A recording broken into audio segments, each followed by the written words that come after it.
See, flu shot. This is the Sports Porch, I got Black and Gold, with your hosts, the technical director, the Grand Schwabini, and Hockey Jesus. Come on, Pittsburgh. Let's show a little Steelers, Penguins, and Pirates love. The Sports Porch Black and Gold starts now.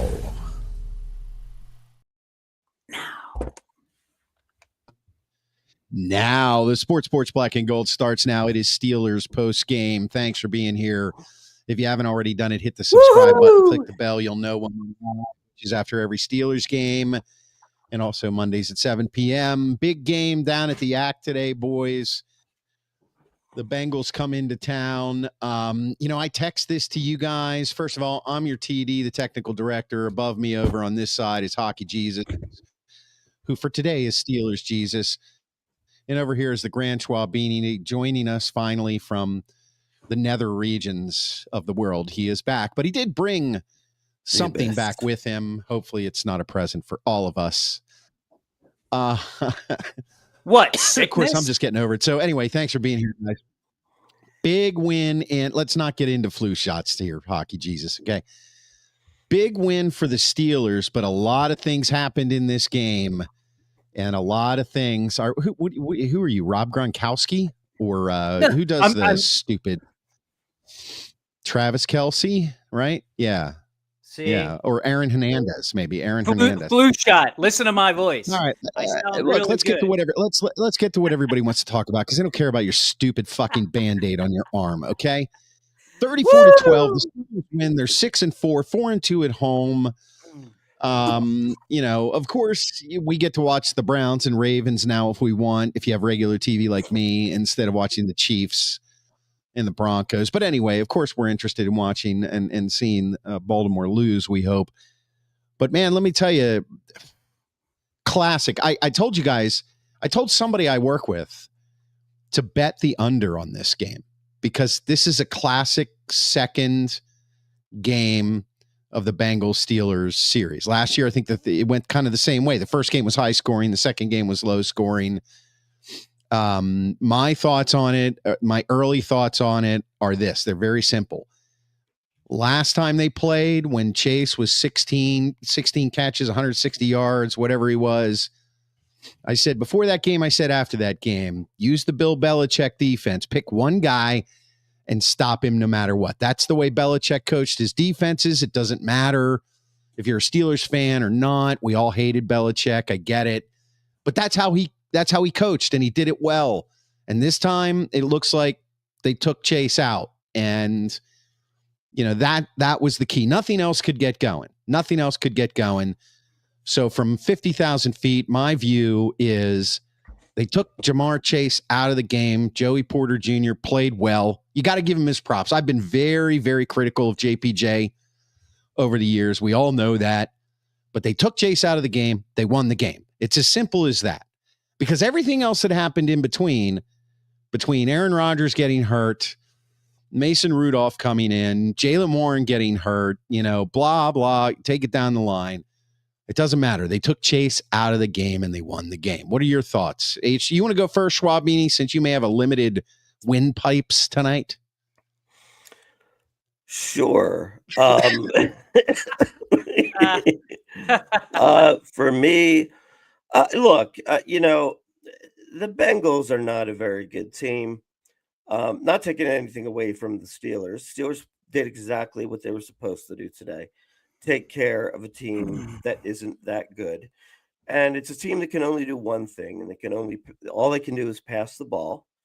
And you're right. They basically limited Jamar Chase. T. Higgins got a touchdown, made some other catches, but wasn't anything too significant. They took Chase out of the game. And, I would say this. I think that JPJ played well, but I don't think it's entirely him. they've really kind of remade the secondary. With Slay out, and you've now got two new safeties with Ramsey at safety and Duger at safety. And I guess you sort of have like Pierre and Eccles kind of splitting the other corner slot, right? Yep.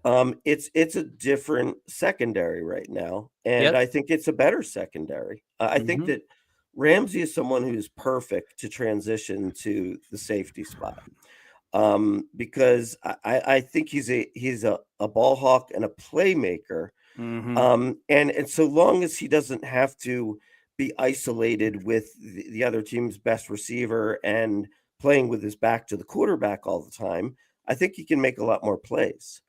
I think Duger, obviously you'd rather have Deshaun Elliott in there, but hey, he showed that he can play today with a big play. So I think the secondary as a whole has improved, which has helped the defense as a whole to improve.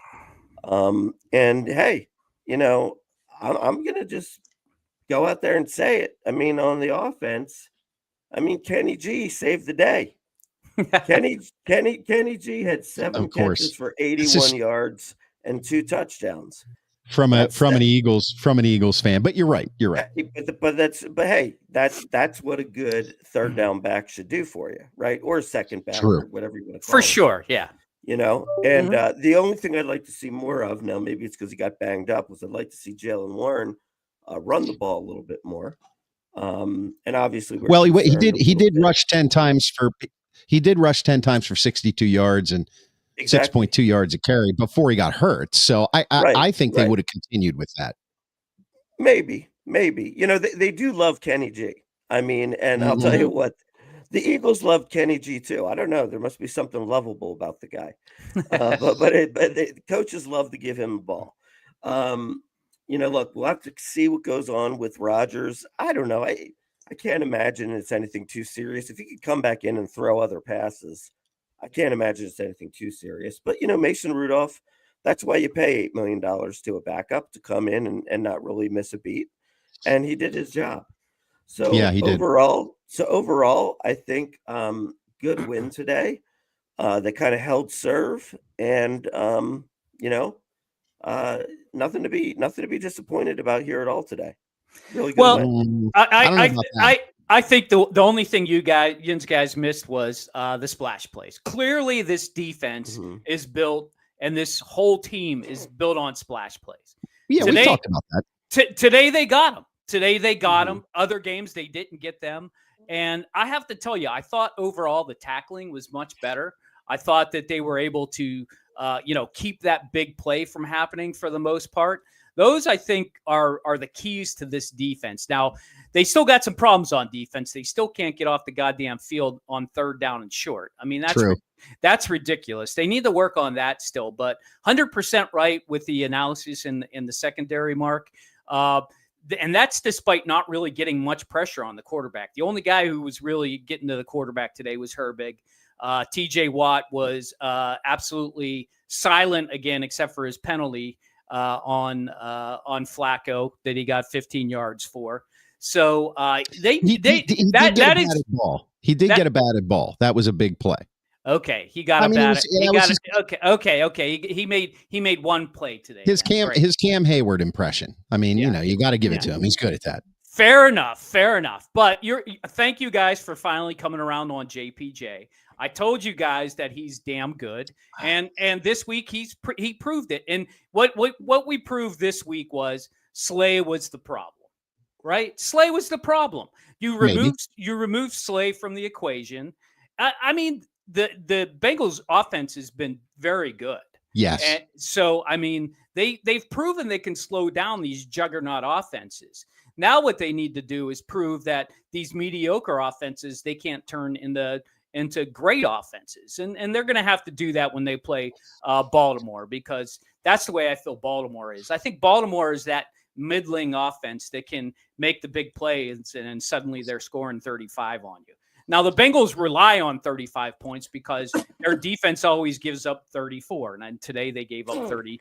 Today they gave up 32. So, I think overall it was exactly what the Steelers needed. Some home cooking. I told you, all they have to do is win 5. If they win 5 games, they're in the playoffs. Okay. This is one of those 5. This one actually wasn't that big, but the big thing about this game was they beat the Bengals, and now the Bengals are pretty much done. It doesn't matter if Burrow comes back and runs the gauntlet. Doesn't matter. They're not going to catch the Steelers. So this was a big win from that standpoint. They may even want to just decide just to leave Burrow out for the rest of the year because it makes no sense to bring him back.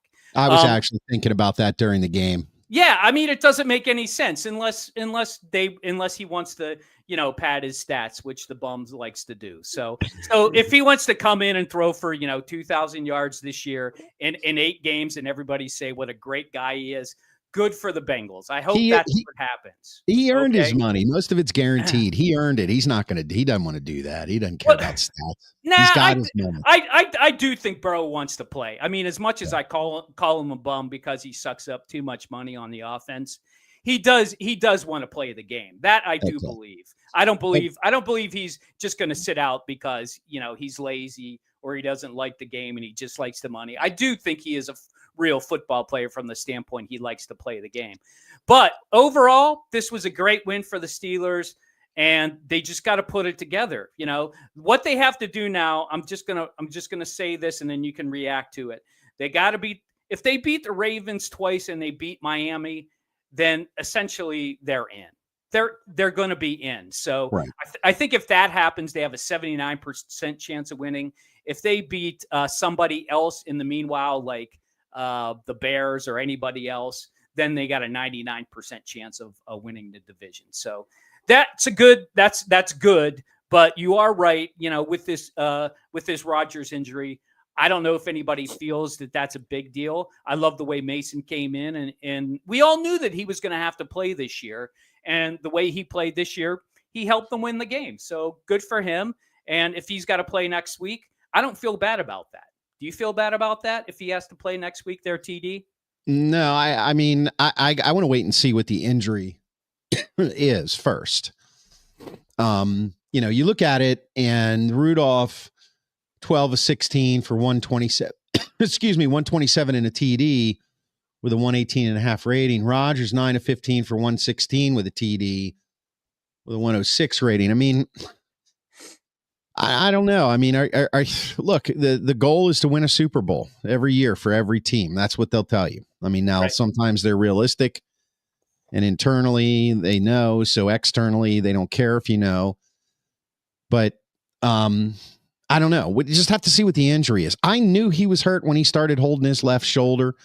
I didn't realize it was a hand injury. Maybe it was a wrist injury. At least it's not his throwing shoulder. Rudolph is by far one of the better backups in the league. I don't know if he's the best or not, but he's got 8 years in. He knows the Steelers way. Obviously he's a good backup, and basically he held the fort. He held the fort.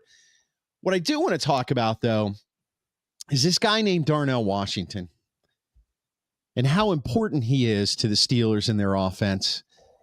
And I want to rest on my laurels a little bit. I want to once again credit myself. I think you got it all wrong, Klein. Trade him while he's at his highest value.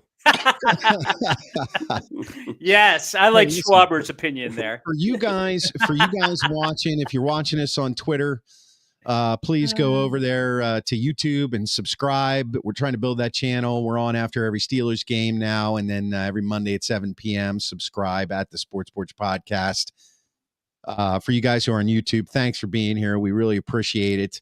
You can, if you're listening on the podcast, you're not going to see a lot of this stuff, but this ticker right below me, you can see where our Sports Porch shop is, sportsportshop.com and all that good stuff. So thanks for being here. So, Chris Chada said earlier in the show, do you think there's a QB controversy brewing up?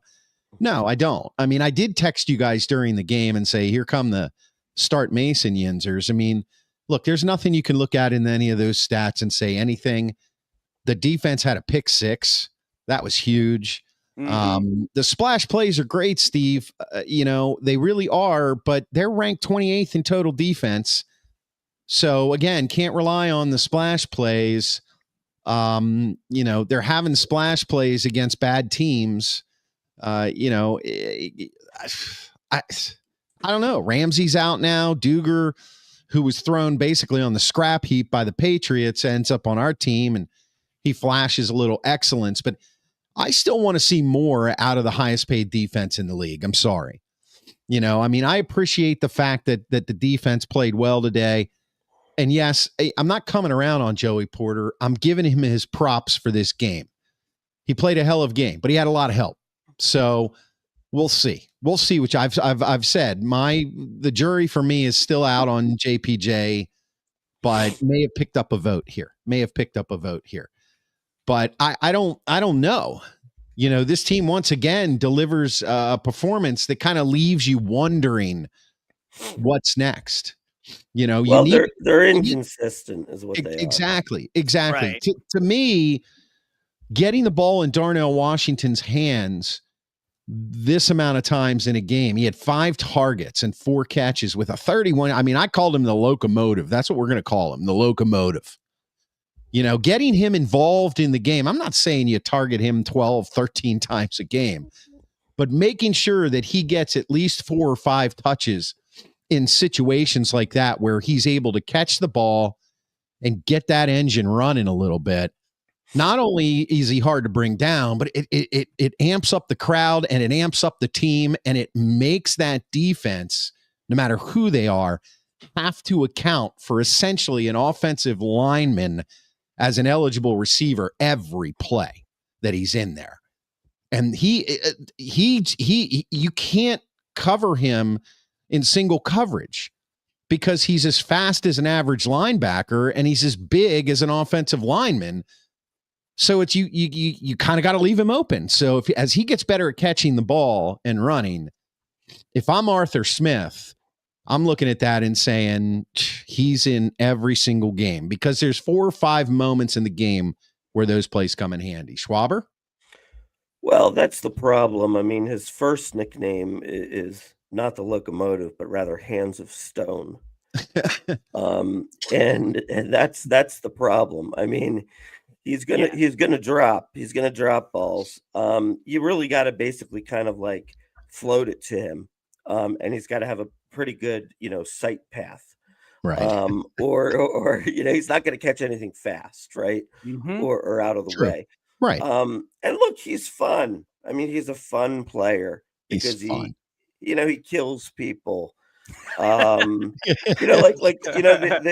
guy sounds fun to me.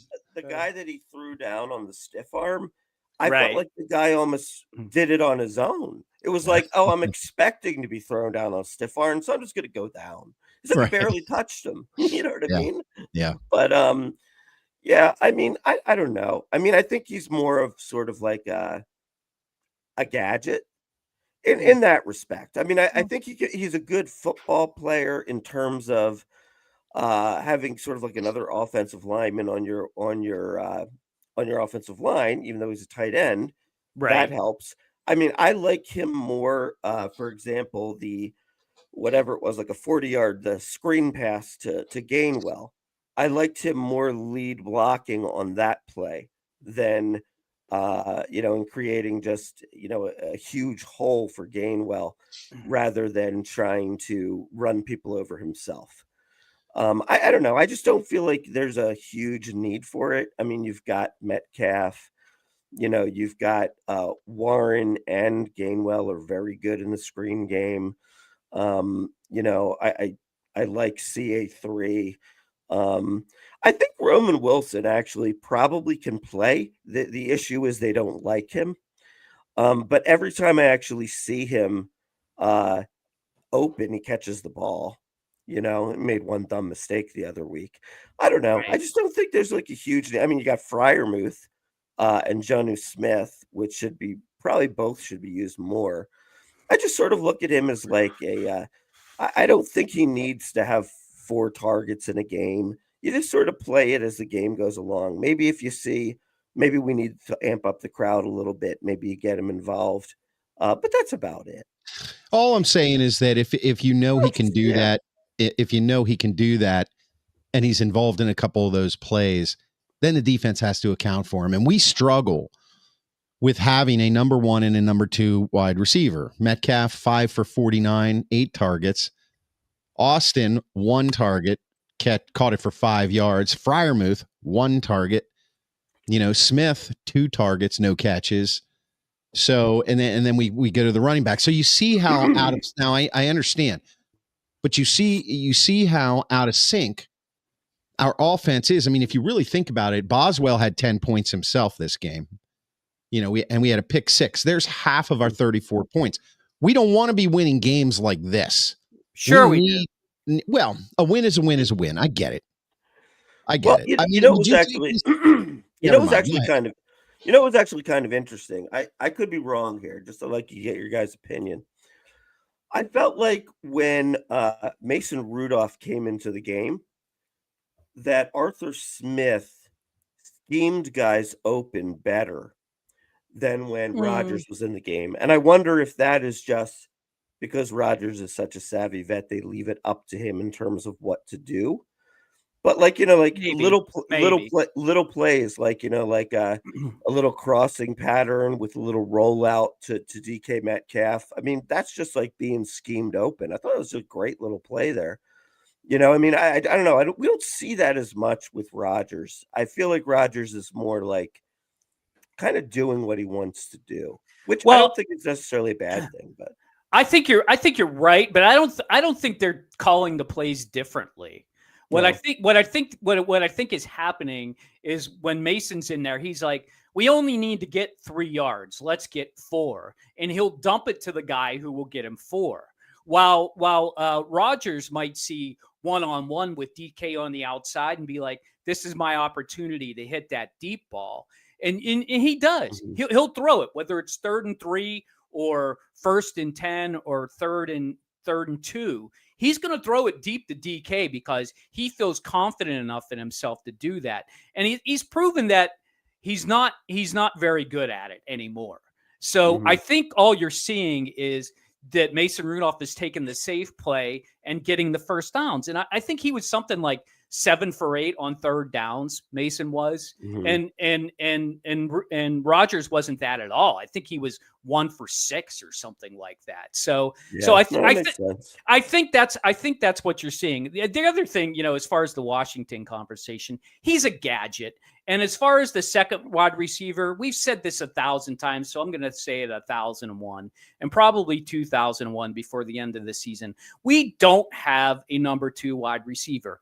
This number 2 wide receiver this week was Washington, or maybe it was Gainwell. Next week, it could be CA3, or it could be Roman Wilson. I kind of like that about this offense. You don't know who the second receiver is going to be because the teams are going to double team whoever is on DK. They're going to double team DK. So it's going to mean somebody else is open. It's going to be up to the quarterback to figure out who that somebody else is. Now, that's going to be a problem when you play against a team that has 2 good cornerbacks, but we don't have to worry about that this week. So you take what you're given. And as far as the scoring defense, I'm sorry, but you're wrong. I think you can rely on the Steelers to score defensively, because this year they have had 16 turnovers, 8 fumbles, 8 interceptions, and they're 3rd in the league with it. So, I mean, it's working for them. So they just need to be a little bit more risky on the defensive side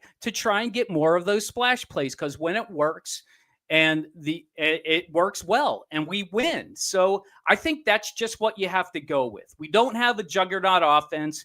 We don't have a very good second wide receiver. So you have to have the defense make a play or 2 for you. And that's the way I see this playing out the rest of the year. And they've put themselves in a position to win 4 of their last, six games are left or something like that, or 7 games left. So if they go 4-3, they're good. I mean, and you're right. That's not good enough because this team does not pass the smell test when it comes to winning a Super Bowl. You're 100% right with that. And I'll eat crow that, they make the playoffs and they lose again. That's unfortunately the team that we have. I can't suddenly create a Josh Allen on this team. I suddenly can't create a Lamar Jackson. I suddenly can't make Justin Jefferson wear a Steelers uniform, okay? So I got to play with the cards I'm given, and that's what this team is. They're an okay team that plays great against teams that are shitty. I'm going to create a window right here where we can get some of our viewers' comments in. Arthur Smith says Echelon Motion Pictures, who's back in the house again. Thanks. And again, hit that subscribe button on YouTube at the Sports Porch Podcast. Click notifications, and you'll know when we're live. Arthur Smith is trash. Most overhyped offensive coordinator, says Echelon. We literally only like him because he's better than Canada. Now, he follows that up by saying, people always revert back to 2020, but forget they had prime Derrick Henry, Jonnu, and a young, explosive A.J. Brown. I mean, I don't think you're wrong there. I really think he's don't. right, actually. Yeah, I think he's right.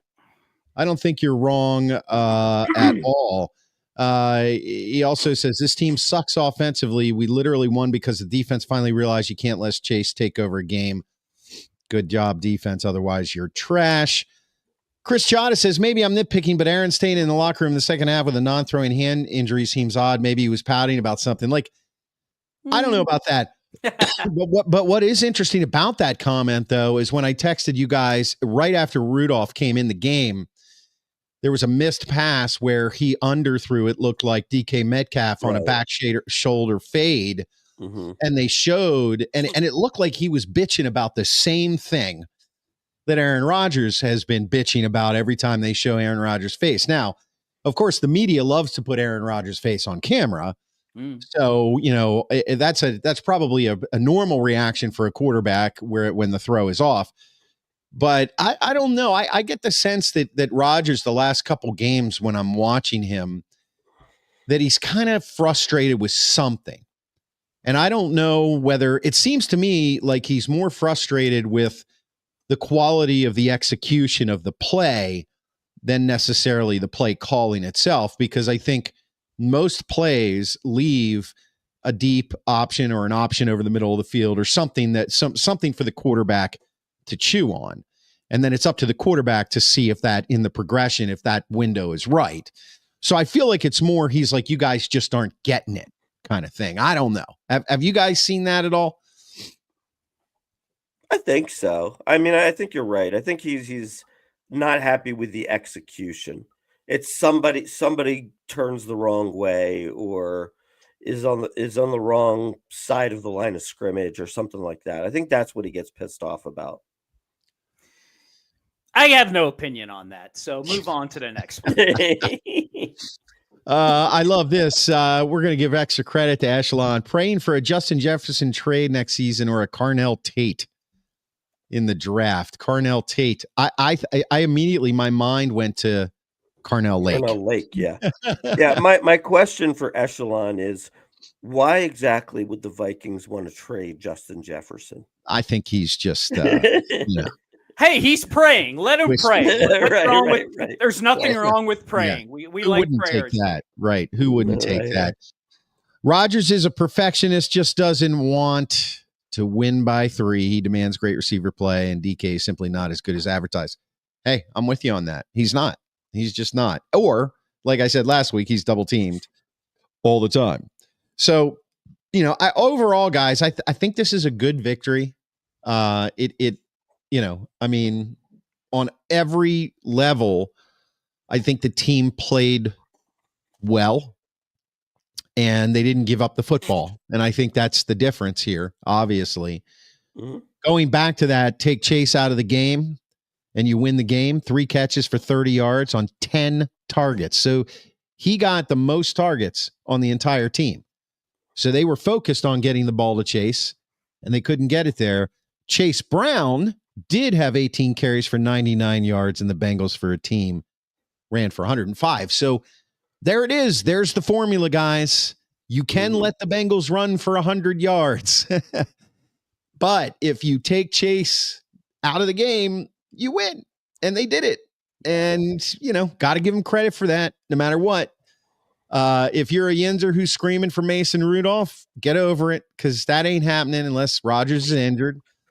And I think they got a lot of work to do on offense still.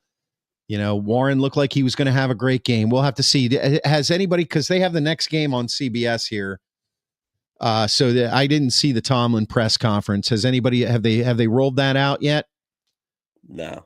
Okay. So we can comment on all that tomorrow at 7. Mike Lawrence is in the house. Now, in case you're wondering why we're on Facebook today, because we're doing the post-game show, I'm also rolling that out on Facebook when we do it too, just in case you pick us up there. But we are moving and transitioning everything over to YouTube. So please, if you're there now, do it. If you're watching somewhere else, hop on over to the Sports Porch on YouTube at the Sports Porch Podcast. Click that subscription button. Click the notifications button. We are live after every single Steelers game. And HJ up here on this side of me, he's live after every Penguins game. So go back if you're a Pens fan, watch the last 2 videos on YouTube and on the European series or whatever it's in Sweden, right? They split with the Predators. Why? What are you gonna try to say here? Yeah. What the hell are they even doing playing in Sweden? Yeah, really, seriously. But we're not going to talk about that now. He's got to keep his mouth. This is the post-game show. So hit that subscribe button. We're going to be back tomorrow night. I'm going to drop this as a podcast right after the show on the iHeartRadio app, Apple Podcasts, Spotify, or anywhere you get your friggin' podcasts. But unless you guys have anything else you want to add, we'll be back tomorrow night at 7 p.m. I'm sure we'll do a little bit more of a deeper dive. Grand Schwabini?